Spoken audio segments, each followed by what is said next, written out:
हे प्रिय मित्रों, हे माताओं बहनों, हे बुजुर्गों, हे मेरे प्रिय अनुजों, आप सबको एक बार फिर करबद्ध प्रणाम। हे मेरे प्यारे मित्रों, आज फिर आपके लिए एक बहुत ही सुंदर, आपके जीवन में बदलाव ला देने वाली ये वीडियो है। उससे पहले कोशिश रखें, रीढ़ सीधी करके बैठें और जब भी समय मिले, अगर आप एकांत में हैं और कोई थोड़ा बहुत समय है तो आप मौन रहने की कोशिश करें, ना कि अपनी ऊर्जा को ऐसी बहा दें। हे प्रिय मित्रों, जो सब्जेक्ट है वो ये है कि हर एक मनुष्य की पृथ्वी पर आने के बाद किसी न किसी व्यक्ति से किसी न किसी विषय में थोड़ा बहुत मतभेद हो ही जाता है। आपने देखा भी होगा, हर किसी का ही। और कभी कभी तो मन में बहुत एक हलचल, एक शत्रुता पैदा हो जाती है। हर वक्त उन्हीं का ध्यान, उन्हीं का ख्याल और उन्हीं के बारे में गलत सलत सोचना, और कई बार तो हानि करने तक की विधियां सोचना। लेकिन आप सोचते हो, क्या इस तरह आप उसको हानि पहुंचाते हो? नहीं, आप स्वयं को हानि ज़्यादा पहुंचाते हो, क्योंकि शांति आपकी भंग हुई है। और किसी विधि से जो नुकसान आप पहुंचाना चाह रहे हैं वो भी उससे पहले आपको पहुंच रहा है और बाद में भी आपको ही पहुंचेगा। पहले यूं पहुंच रहा है कि आप ये विधियां बना रहे हैं, उनके लिए ये अनुचित विधियां बना रहे हैं। मन की शांति, क्लेश और धन का नुकसान, तन का नुकसान, मन का नुकसान, ये तीनों आपके हो रहे हैं। और 1% आपने कर भी दिया जिससे आप शत्रुता महसूस करते हैं, तो उसके बाद फिर कानूनी फिर आपका। इसलिए हर तरह से आपका ही नुकसान है। हर हाल में नुकसान आपका ही है, चाहे विधि कुछ भी हो, परेशानी कुछ भी हो। तो प्रिय मित्रों, कोशिश करें कि जो है आप इस तरह के व्यवहार को न करें।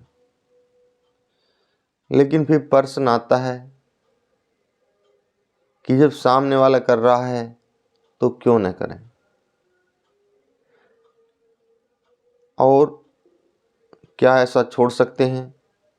फिर कहते हैं कि नहीं छूट पा रहा है, कोशिश कर रहे हैं लेकिन फिर भी ये शत्रुता तो ऐसी पल जाती है दिमाग के अंदर कि ये आदमी के कई बार तो जन्म मरण के साथ ही निकल पाती है कि जैसे मृत्यु होगी तो ही समस्याएं, और आगे भी किसने देखा रहे कि ना रहे।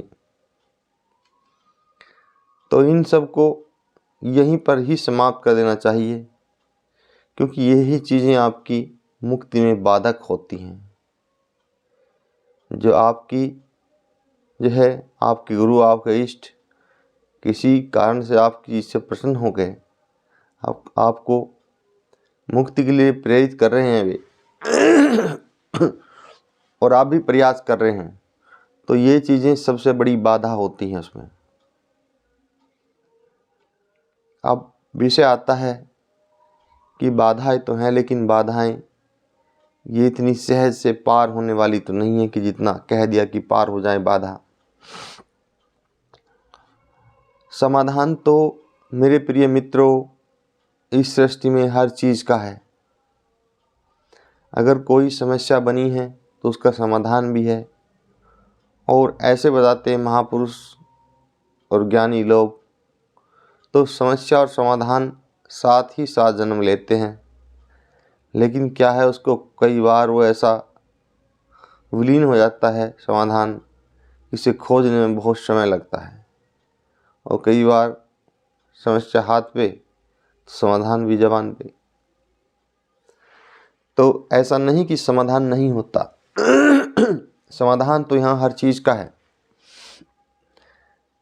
सर्वप्रथम अगर आपका कोई सी प्रकार का कोई ऐसा हो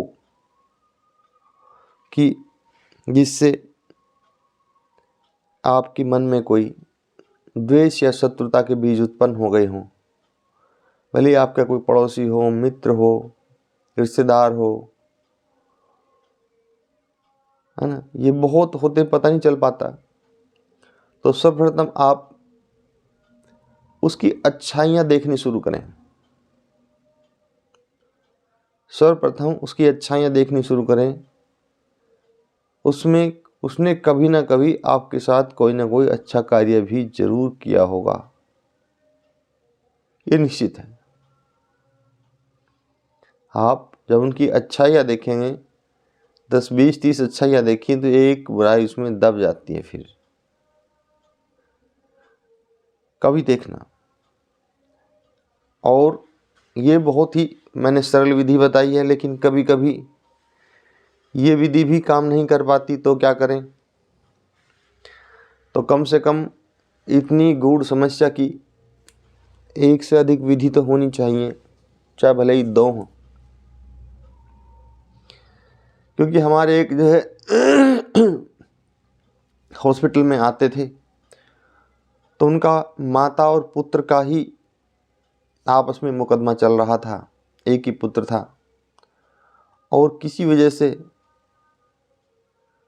पुत्र ने माता के साथ मारपीट कर दिया था।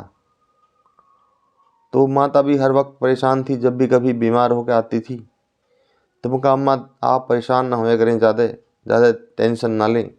तो तभी वो उसी बात का जिक्र करती कि लड़के ने ऐसे कर दिया, लड़के ने वो कर दिया, जेल में भिजवा के रहूँगी, मुकदमा चलता था। तो फिर हमने यही प्रस्ताव रखा, माता अगर आप इसी तरह करते रहे तो जल्दी आपकी लीला भी समाप्त हो जाएगी जीवन की, और आपका पुत्र है वो चले भी गया जेल में तो आपको क्या लाभ मिलेगा? वो बोली कि आत्मा को शांति, मगर पहले आप ही चले गए तो फिर किसकी शांति होगी? तो फिर उसने पूछा, तो बेटे इसका समाधान कैसे हो? फिर मैंने उसकी विधि बताई कि आप जो है अच्छा ही सोच कर देख लो, कभी अच्छा भी किया होगा।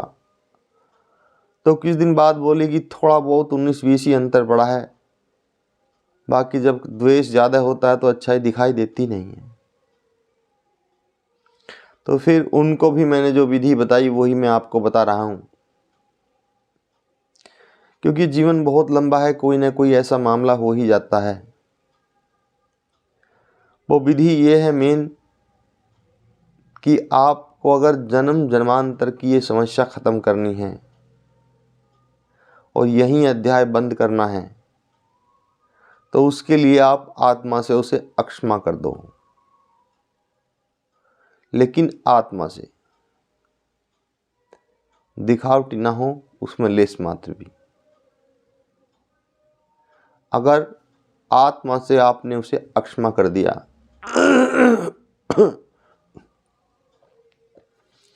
तो सने सने वो भी आपको द्वेष भूल जाएगा।